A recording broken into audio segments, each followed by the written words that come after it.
ఉమ్మడి కరీంనగర్ జిల్లా వ్యాప్తంగా వారం రోజుల వ్యవధిలో ముగ్గురు భర్తలను హతమార్చారు భార్యలు. మద్యం సేవించి నిరంతరం వేధిస్తున్నారనేటువంటి కారణం ఒకటి. రెండవ అంశానికి సంబంధించి ప్రతినిత్యం భార్యాభర్తల మధ్య గొడవ జరుగుతుందనేటువంటి కారణంతో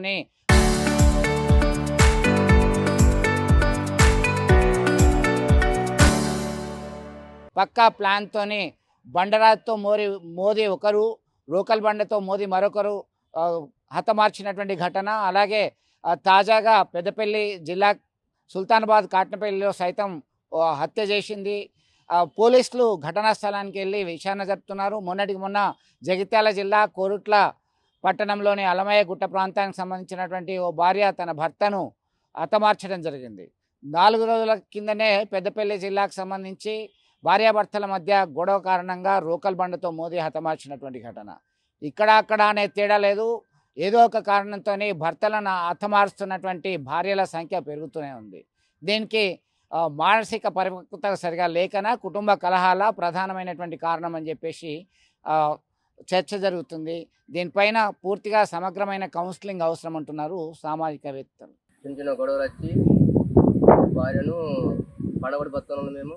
భార్య కొడుకు బండ ఎత్తి చంపేసి మా అన్నది. ఏం గొడవ జరుగుతుంది అది మాకు తెలియదు సార్.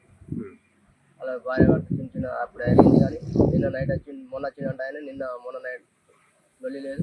నిన్న చిన్న చిన్న లొల్లినికే చంపేసి పోయింది. అంటే మీ అన్న ఎక్కడ ఉంటాడు? మా అన్న ఇదే ఊరు, కానీ ఆయనకు ఇక్కడ పక్క వంటి గుర్తు ఉన్నది, వేరేటోళ్ళది ఆడ ఉన్నారు. భార్య పిల్లలు ఆడ ఉంటారు. మా అన్న ఇప్పుడు భార్య అద్దంటే కొన్ని రోజులు పనికి పోయి చేసుకొని వస్తాడు. కలిసి ఉండరా? ఉండలేరు. భర్త అద్దంటుంది భార్య. ఎన్ని సంవత్సరాలు అవుతుంది?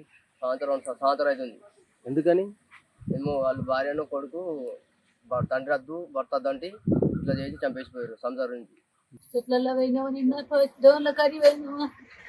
దేవుళ్ళ కాడికి పోతే ఆయన మొక్క వచ్చినాము. ఇంత అన్నం తినచ్చి మేము పన్నాము. ఇంట్లో అంటే ఆయన మేము ఇంట్లో పన్నాము. మొగను చంపేసి వచ్చి మొగను చంపేసిన అత్త లేవు, చంపేసిన అత్త లేవు అని లేపితే గప్పు లేచిన అయ్యా లేచి అయ్యో నా కొడుకు చంపేసిన అయ్యా అంటే మాకు అసలు దొరకచ్చినయ్యా ఇంత కాలం మొత్తం ఇంతే.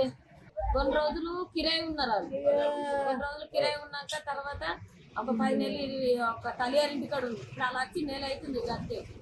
అప్పుడు కిరాయి ఉన్నట్టు కాలన్నా అలా భర్తకు భార్యకు ఏం రోజులైందో మాకు తెలియదు. ఒకసారి అలా అభిలాన్ని ఖాళీలో కొట్టింది. ఖాళీలో కొట్టే వరకు అంటే ఆమెనే చేసిందో చేయలేదో సెట్ అయిపోయింది కాలు. ఒకరోజు అభిలానికి మళ్ళీ కారం కట్టబట్టే కొట్టింది. కారం కట్టబట్టే మళ్ళీ ఈడ కొడితే ఈడ మా ఇంట్లోకి వచ్చింది. వచ్చే వరకు అంటే వచ్చి మా ఇంట్లోకి వచ్చింది. మంచిగా ఉన్నారు భార్య భర్తలు. మేము భార్య భర్తలు మంచిగా ఉంటాం. మాకు ఎప్పుడు లొల్లి కాదు. అయితే మంచిగా ఉన్న వరకు అంటే ఏం చేసినామంటే అంటే వచ్చినాం. అయ్యో నా కార కట్టబట్టి కొట్టినా అక్క అని లేపింది. లేపే వరకు అంటే ఏమైంది అని ఏం లేదు. నింప వరకు అంటే ఆల్రెడీ నెల రోజులే అక్కనైతే ఏరాలైతే అయితే పోయే వరకు అంటే కారం కట్టబట్టి కొట్టింది. కొట్టే వరకు అంటే నన్ను లేపే వరకు అంటే రక్తం పోతుంది. పోతే అప్పుడు నేను మేలుకున్నా. మా ఆయన మేలుకున్నాడు, నేను మేలుకున్న వరకు అంటే ఆ రోజు సర్కార్ డాక్టర్లకు జీతాలకు తీసుకుపోయాను. ఆ పిల్లానికి ఇప్పుడు 20 రోజులు అవుతుంది కుట్టేసే వరకు అంటే 20 రోజుల కింద కుట్టేసి తీసుకొని వచ్చింది. ఇప్పుడు ఆల్రెడీ 20 రోజులు అవుతుంది వేసి.